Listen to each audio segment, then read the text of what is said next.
What's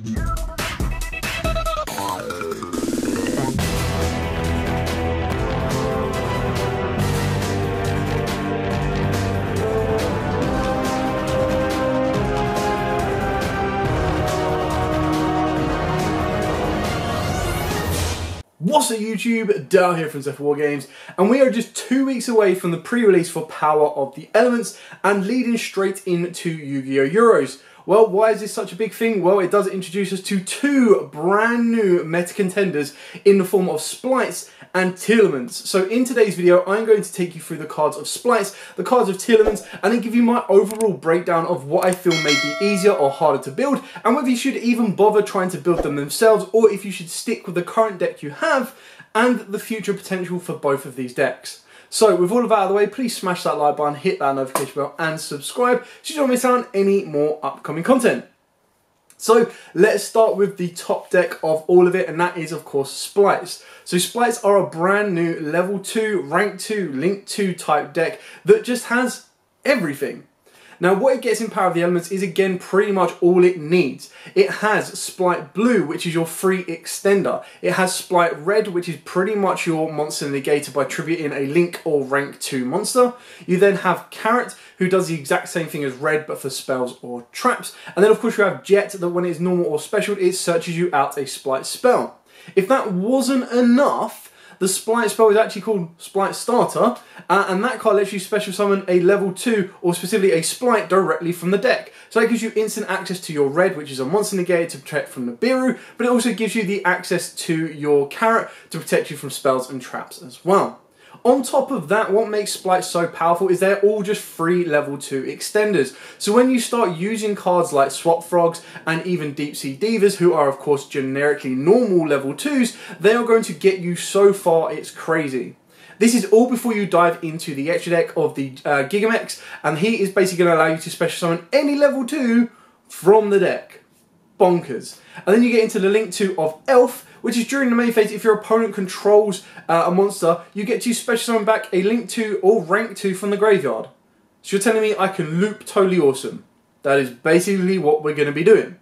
So when you look at the standard end boards of Splights, you can see why they are so incredibly powerful. Not only do they have routes of locking both players out of special summoning monsters, or summoning monsters that are not level 2, rank 2 or link 2s or higher, meaning that it can't be Nibiru'd. On top of that, it also has itself a natural monster negator, on top of the ability to constantly be able to produce Toad with the greatest of ease. Not to mention you can then loop Toad back from the graveyard, regain resources with Toad and negate again.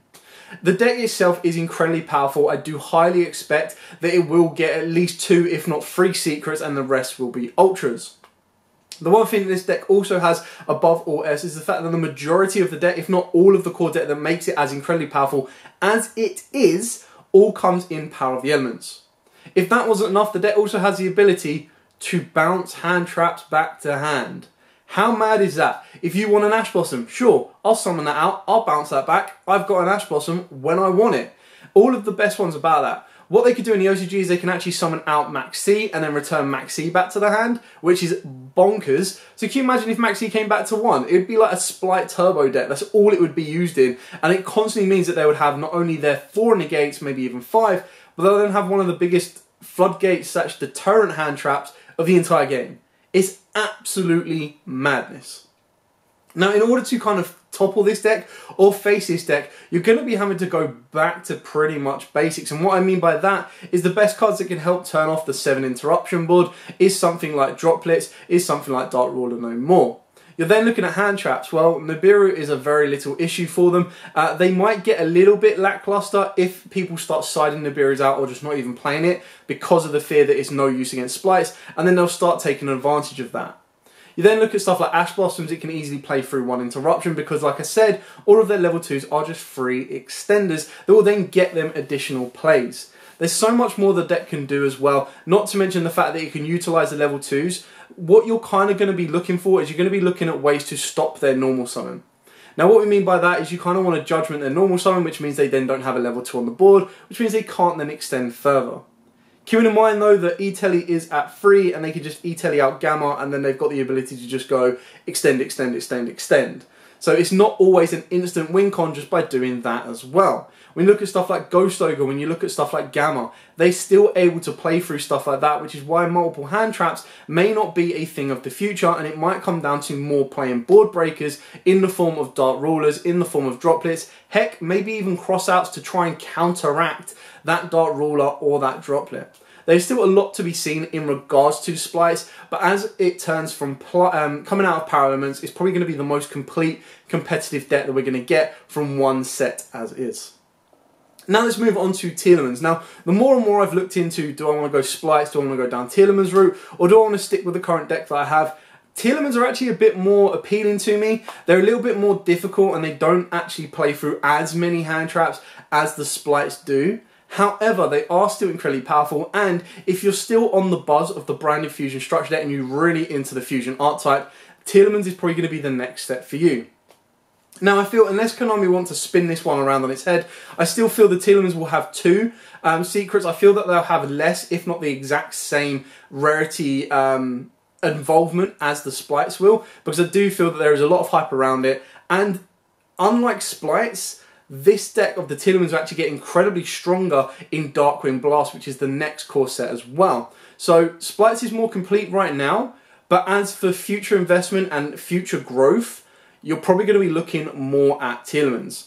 Obviously, keep in mind as well, off the back of Tearalaments, when you actually look at the deck list on the face value, the only thing at current the Tearalaments will be using and abusing to its max potential is arguably going to be Dracus Tapelio. Whereas when you look at Splights, the card they use and abuse the most is Totally Awesome, which has already been on and off the ban list. So Konami could, if they wanted to quell the deck before release and slow it down a little bit, they could still just kill Totally Awesome.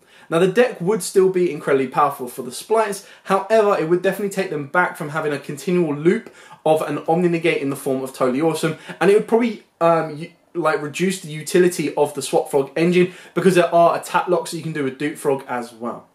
Continue on with the Tearalaments, what are they? Well, they are basically an Aqua Water, but also a Aqua Darks type, and what that allows you to do is, anytime it is sent to the graveyard, or any of the monsters that are sent to the graveyard via card effect, they can then be used as fusion material. So they'll trigger an effect that let you fuse using your hand, field, and or graveyard, but you do need to specifically use that Tearlament that has been sent. So they do have their weaknesses in the forms of stuff like DD Crows, D-Shifters just completely blowing out the graveyard as a whole as well. So you kind of get the balance, but the idea is that it's just sent by card effect. So even if your opponent sends it via card effect, or you do, you'll be able to trigger multiple effects to fuse. Now the way you can then utilize that, or the way it is currently being utilized in the build it has at this moment in time, is it is utilizing Dracus Tapelio.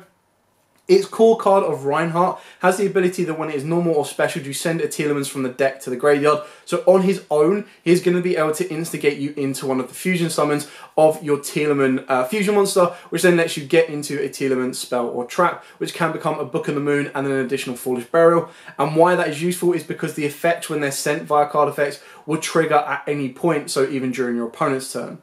So the idea would be that you start off with Reinhardt, Reinhardt would Foolish Burial in theory, a Tearlament, the Tearlament effect would trigger to then spin itself back into the deck, and of course the Reinhardt on the field to produce you one of the Tearlament fusions, which lets you search out the trap that will let you Book a Moon an opponent's monster and then send a Tearlament from the deck to the graveyard.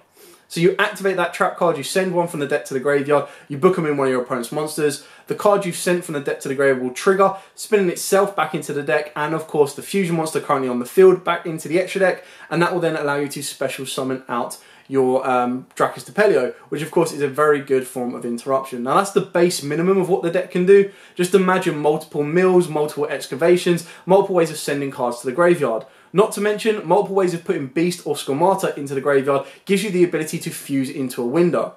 The fact that the Tearlaments just fuse and they don't actually go fuse into a Tearlament monster is absolutely crazy, but as you can see, it relies heavily on the graveyard. So quite like Splights, if you're able to kind of take away Totally Awesome, or you need to go second, you Dark Ruler them or involve them more that way, with the Tearlaments, if you take away their graveyard, they pretty much falter. Now, like I said, Tearlaments aren't going to be as complete coming out of Power of the Elements like Splights are, but I still feel that Splights are going to be incredibly expensive. I believe that even if you're looking at two of them being secrets, they will be £50 secrets each, because all of them have the generic utility of either being a searcher, being a free summon, being a negate, anything like that in a general deck is always going to be high value. When you look at the Tearalaments right now, people might try to pick them up early, and that's where the price will start to hike. But then once they realise, okay, well, maybe I can hold back and the price might come down a little bit, there'll be more in circulation, meaning they'll be a little bit cheaper and easier to pick up than the Splights themselves. Moving on into the current decks that we have in the meta, of course, there's only so far that we can compare our current game state with the OCG when we're looking forward to these brand new archetypes that are going to be hitting our shores. When you look at stuff like Splights, the main selling point of that deck over in the OCG is the fact that they can search out Max C, one of the most powerful hand traps around, return it to the hand, and pretty much put your opponent under huge strenuous pressure, because not only are they dealing with 4, 5, maybe even 7 negates or interruptions on the board, they've then got to deal with a Max C. So you're either taking the Max C challenge to try an OTK, which then means you're not going to Dart Roller no more, or you're going to try and deck your opponent out, which would be incredibly funny. You then look at the Tearalaments as well. Now, the OCG are just about to get the Darkwing Blast stuff, so that might peak Tearalaments upper rank. But what makes Tearalaments so good right now, again, as well in the OCG, is that they do have the ability of utilising it with stuff like the Branded Engine, which is something that I'd be highly interested to see how it can utilise. It does require a less, a lot smaller Tearalaments engine, for the pure fact that you'll use Branded Fusion to send, and then you'll try and trigger effects and work it through there. It's going to be very, very interesting to see where it goes, but when you look at our current meta game right now, it's quite varied in everything we see. Now, there are a lot of 60 deck build it and go, and keeping in mind that the 60 deck build it and goes that we have right now, the OCG don't have, for the pure fact that they do not have access to mass amounts of Rights and Water Enchantress, because I believe they've both been cut to 1s, if not 2s, over in the OCG, so the consistency is cut massively. We will be due a ban list after the Power of Elements, but probably the way it's going to go is Power of the Elements releases in 2 weeks' time. We get a pre-release for that. People will start picking up the cards. Everyone's going to be picking them up in stock value for the pure fact that they're going to be taking them to Euros, and they will be the strongest decks available for that period of time, or mainly Splights will. And then you'll be looking at the standard Flunderies, possibly the odd Stunt Eldritch. You'll still have the 60-card Punk variants, the 60-card Plant variants, Dragon Links. You name it, there's still going to be a huge amount of combo around, but it's just how can they deal with a 7 interruption Splight? And that's where you take it back a step and go, okay, well, it looks like we have to go back to win the dice roll, Cyphlock, Splights don't play. Win the dice roll, activate this particular floodgate, Splights don't play. It's going to be very, very tricky, but the thing with Splights is, if they still have access to the extra deck, which means if they're not going to be Cyphlocked or anything like that, they're still going to be able to play. They don't rely heavily on the graveyard, so one thing that might stop the Tearalaments won't be able to stop the Splights, and a lot of back and forth will go from there. The decks are both incredibly powerful, but I still feel that even with stuff like Drytron running around, and of course, like I mentioned before, Flunders, Punks, we've just got so much utility in the TCG right now that even with Euros being so close to the release of Power of the Elements, yes, it would highly, highly sell the set, but I feel that there's still going to be this overlap where it's not going to be as easy to go, I'm going to go to Euros and I'm just going to counter Splights, because I still feel that you'll face Splights along with Tearalaments, along with the current meta that we are currently playing. So it's very, very difficult, but ultimately what I'm saying is, if me personally, if I was to choose between Splights, Tearalaments and my current deck, and I wanted to change, I'll be going for Tearalaments over Splights for the pure fact that I feel they may, this might change if the rarities are a little bit different, they may be a little bit cheaper to get involved with, and they've already got a huge stack of decent future support to make them better. Now, on the flip side of that, they need the new support to make them better, whereas the Splights don't, because the Splights are already there, done, dusted, and ready to go. But they're probably going to cost an additional arm, if not an additional leg, to complete, because they will, and I near enough guarantee this, they will demand the most rarities in this set. Keep in mind as well, for Power of the Elements, we do have that new hand trap that basically lets you tribute monsters that have activated their effects this turn, and then during the end phase you can revive one monster your opponent has in their graveyard. And then we do get the Artemis Slay, which basically lets you send one monster from your extra deck, which matches one monster your opponent has on the field, so Fusion, Synchro, XYZ, Link, and then shuffle that monster back into the extra deck. Now, obviously, there are going to be benefits for that, because you can send Totally Awesome, you can send Elder Entity Ints, and you get additional benefits from that. Keep in mind as well, there is speculation in the TCG. People might start playing stuff like Winter Cherries, even though Winter Cherries has also been confirmed as a OTS ulti in OTS 20. Coincidence, Konami? I think not. So, that is pretty much my breakdown of the two art types that are coming out. If you want to look into more depth, there are loads of videos out online. I didn't want to repeat them. I kind of wanted to bring you my own thoughts and processes of breaking the decks down themselves and just giving you the very basics of, well, this card does this card does that, this card does that. This is why it's so good together. Personally, I feel Tearalaments are a lot more appealing for the long game, but I feel in the short stance, if you really wanted to, you'd go for Splights. Just be very, very wary that they do revolve heavily around Totally Awesome being one of their biggest interactions and their biggest involvements. So if that was to be cut, you might see a massive drop in the value of the cards, and that might be the time to pick them up.